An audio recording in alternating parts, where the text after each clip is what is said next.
Mesdames, Mesdemoiselles, Messieurs, bonjour et bienvenue dans l'hebdomadaire des marchés du FX du dimanche 19 janvier 2014.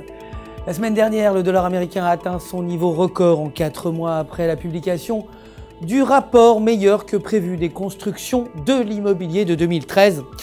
Le président de la Fed de Richmond, Jeffrey Laker, a annoncé dans un discours que les améliorations de l'économie américaine entraîneraient probablement la Banque centrale à considérer une réduction supplémentaire du programme de relance dès la prochaine réunion.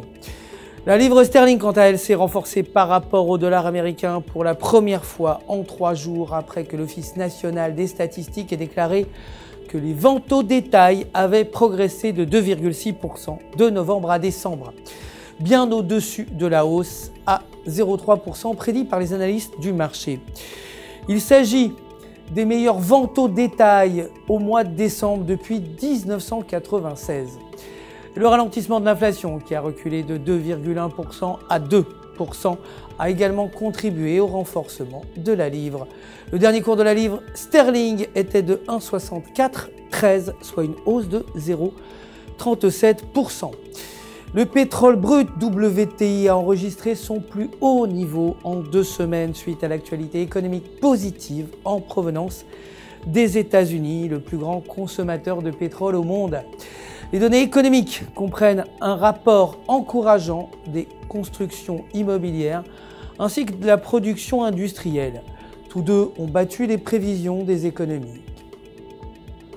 Le dernier cours du pétrole brut était de 94,59, soit une hausse de 0,52%.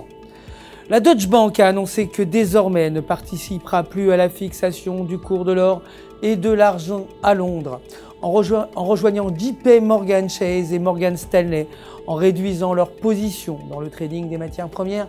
La principale banque d'investissement européenne va vendre son or et son argent. Ce changement intervient 1 mois après que la Deutsche Bank ait déclaré qu'elle supprimera 200 emplois dans le secteur des matières premières. Le dernier cours de l'or était de 1253,90 $ l'once, soit une hausse de 0,96%. C'est la fin de notre édition hebdomadaire du dimanche, mais je vous retrouve dès demain matin pour les dernières nouvelles des marchés.